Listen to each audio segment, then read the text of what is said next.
el Trivial és un joc de preguntes i respostes, tipus Trivial, i és per a sistemes Linux. Penjats per allà l'IRC i vaig dir, escolta, vaig a fer una cosa així que foti preguntes i no sé, que et movi una mica. I vam començar a provar coses per al Launchpad, que és una eina de Canonical, d'Ubuntu, que et permet treballar amb més gent, amb equips, col·laborar amb la creació de continguts, i al final vam fer aquest animador, que és molt divertit. El programari lliure és de la col·laboració entre les persones. Jo, gràcies al programari lliure, puc fer anar tots els meus ordenadors de casa, quantitat de coses que el programari privatiu estan fora del meu abast.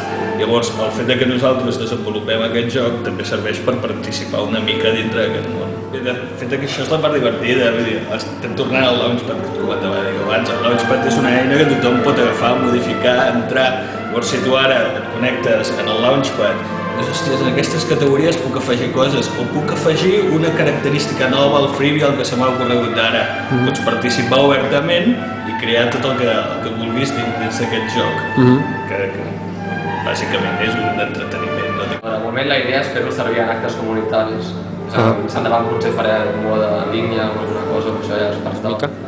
Bueno, el programari lliure és una cosa que no deixa mai de sorprendre, no? Perquè comences... Jo quan científic no ho coneixia, no? Més que per 4 coses que havíem fet via IRC i tal. I comences movent una mica i mica a mica veus que s'hi va afegint més gent. Ara hi ha molta gent que vol col·laborar fent continguts internacionals, perquè de moment està tot en català. Que més d'un li fotrà una mica enrere la cosa perquè obrirà un joc, es pensarà que qualsevol cosa i trobar-se tot un joc de preguntes en català, doncs per un americà és una mica xocant. I més si hi ha preguntes de cançons, de lletres de cançons catalanes o alguna cosa popular, doncs xoca una mica. Llavors tot això, mica a mica, creixerà a mesura que vagi venint gent i vagi cadascú entrant.